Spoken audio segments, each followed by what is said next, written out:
Okay, so it's finally spring, and I feel like this is the time when I want to watch films that actually feel like it. So I put together a few that for me capture that feeling perfectly. First of all, I need to say this before anyone starts judging my choices. I picked these films based on vibe, not this is a masterpiece according to critics. And also, everything I'm going to mention is completely spoiler free, so if you haven't seen this, take this as a list of recommendation, and if you have, then you probably know the feeling I'm talking about. A lot of these films are honestly just vibes, like very little happens, and I love that because spring to me is not about action. It's about that weird in between states where everything feels a bit suspended. Picnic at Hanging Rock. First, obviously, we need to talk about this film. If you haven't seen it, the film follows a group of schoolgirls and their teacher who go on a picnic for Valentine's Day in the Australian countryside, and then something happens that completely shifts the tone of the film in a way that I'm not going to spoil, but it turns into something much stranger than what you expect going in. This is the spring film. I don't think any other film can reach this level of springiness. I also love this film because it's very eerie. Everything is so soft. The light, the fabric,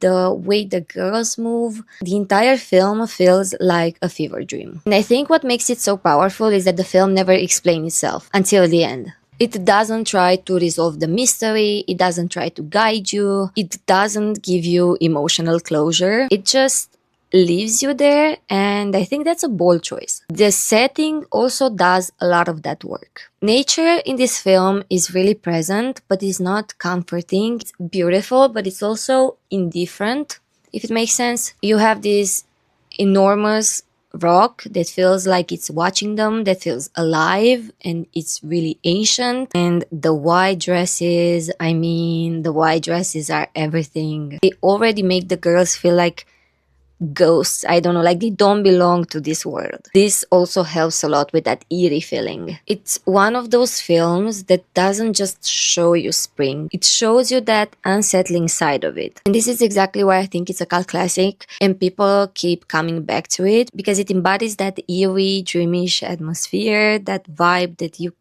can't really find into other films, maybe in Midsommar, but it's not the same. It's certainly not the same. A Tale of Springtime, or Conte de Printemps, if I'm saying it correctly, if I didn't butcher the pronunciation. Now that I've started watching his films, I get it. I fully get it. On the surface, it can feel like nothing is happening. The story follows a young philosophy teacher who meets a girl by chance at a party and then ends up spending time with her at her family's home with her dad and his girlfriend. Most of the film is just conversations between people, so nothing dramatic really happens. But at the same time, everything is happening. The entire film feels like it's based on chance encounters and small decisions. Like, your life could slightly shift just because you met someone at the right moment. And that little cottage, oh my god, I was obsessed with it. I kept thinking, I want this exact life. I want to wake up there and open the windows and hear the birds, just walk around in the sun, read, think,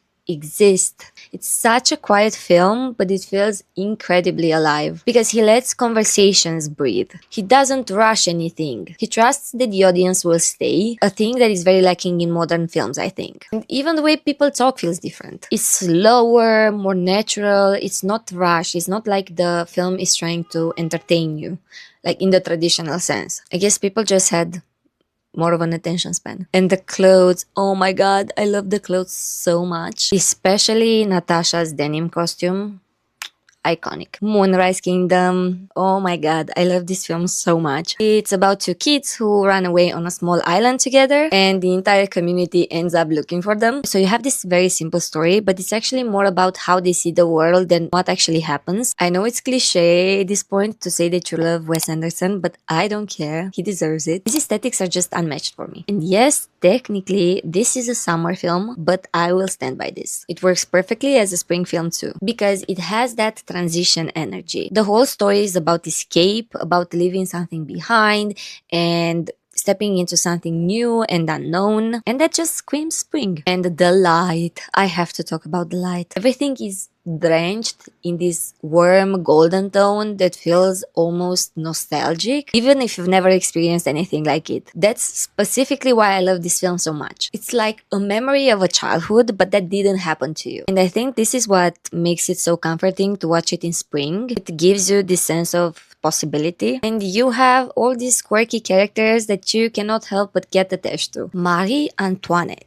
This film follows the life of Marie Antoinette after she moves to Versailles, and it focuses more on her personal experience than on the political events you might expect. So it's not really about history in a strict sense, it's more about what it feels like to be young and to be completely surrounded by beauty while also feeling trapped. The film is just pure sensory overload in the best way. Color, texture, fabric, food, music, everything is turned up to a level that feels excessive, but that's exactly the point. All these pastels, the dresses, the cakes feel so light and playful at first, very spring-like, very soft. And I love the way that Sofia Coppola approaches that. And then you start to notice the repetition, the routine, the lack of freedom, and the beauty starts to feel a little suffocating. And that's what makes this film so interesting. It gives you everything you think you want visually, but then it slowly shows you the cost of it. And aesthetically, I mean, it's iconic. So iconic that it has been referenced a dozen of times in fashion, in music videos, in popular culture. Because every frame looks like it's a painting and every outfit is unforgettable. Every time I see a new Selkie collection, I get reminded of this film. It's one of those films that you can always just rewatch for the visuals, but there's also something very much deeper underneath if you're in the mood to see it. Bright Star. I don't even know how to explain this one properly. Technically, yes, this film goes through all the seasons, but I will always associate it with spring because of the way everything feels like it's blooming. This film is about the last years of John Keats' life, the British romantic poet, and his relationship with Fanny Brown, so we're watching something that is grounded in reality. This film basically shows us two people falling into something they don't understand at first, and then suddenly it becomes everything. The anxiousness when they can see each other, the way every small interaction feels very loaded, the way that Fanny literally reaches a point when she feels like she cannot exist without him. I think many of us have felt like that in the past. I don't remember the last time when I saw a film where the yearning felt like this. Complete without the need to rely on anything explicit. The film literally doesn't show us anything in that sense. So no explicit scenes, no smut, nothing. But everything feels so deeply intimate and consuming that it just doesn't need that, you know? And believe me, I love my Wattpad stories, but this story was something else. And at the same time, everything around them is so incredibly beautiful. You have these fields full of flowers and everything around them feels soft and full of color. Butterflies literally filling Fanny's room. I kept thinking while watching this that this is exactly what I wanted Emerald Fennell's Wuthering Heights to feel like.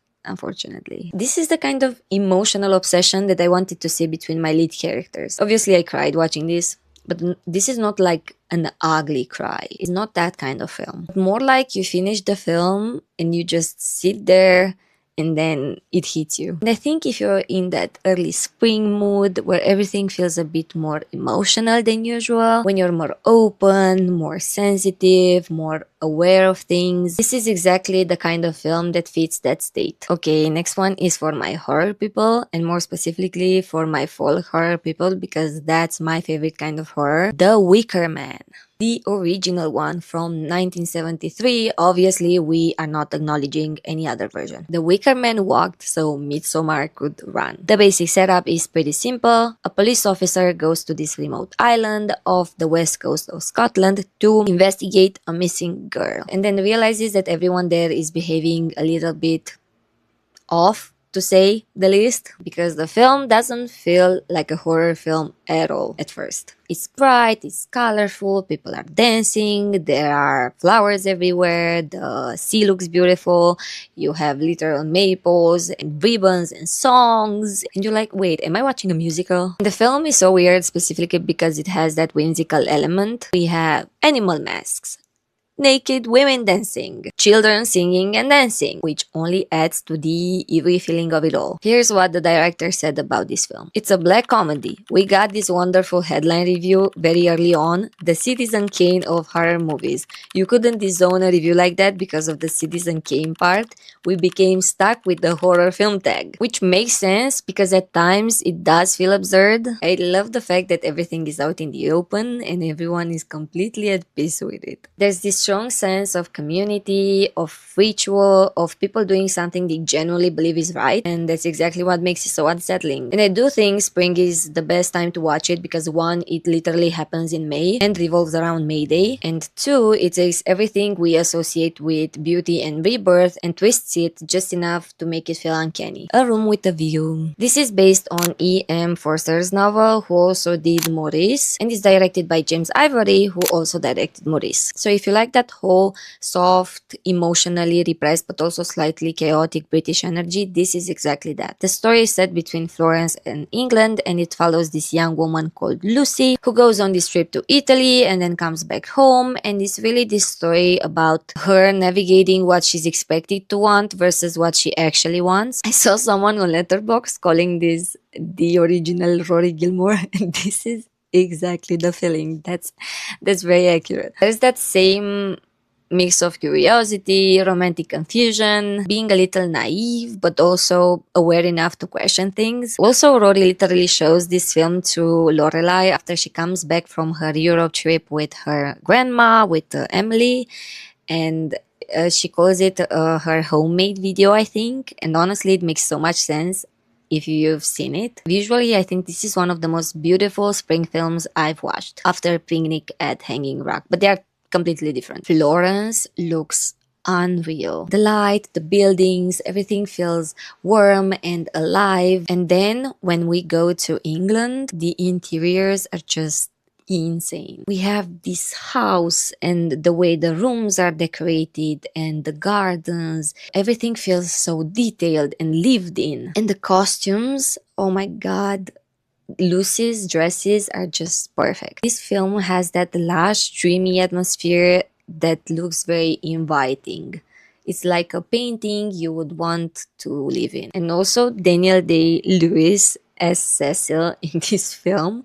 He's the most likable, unlikable character. He's so entertaining and so fruity for no reason at all. It's such a comforting watch on the surface, but there's just enough conflict there to keep it interesting. And I feel like spring is the perfect time for it because it's all about that feeling of wanting something more and not knowing and not fully knowing what to do with it yet. So yeah, those are my little spring films. If you've seen one of these, I really want to know what you think about them and if you'd classify them as spring films. And if you have anything that feels like this, please tell me because I'm always chasing this atmosphere and this feeling and it's actually really hard to find. And if you haven't watched these films, I hope you will, and you let me know what you think afterwards. Go outside if the weather is nice, romanticize your life a little bit, and I'll see you in the next one.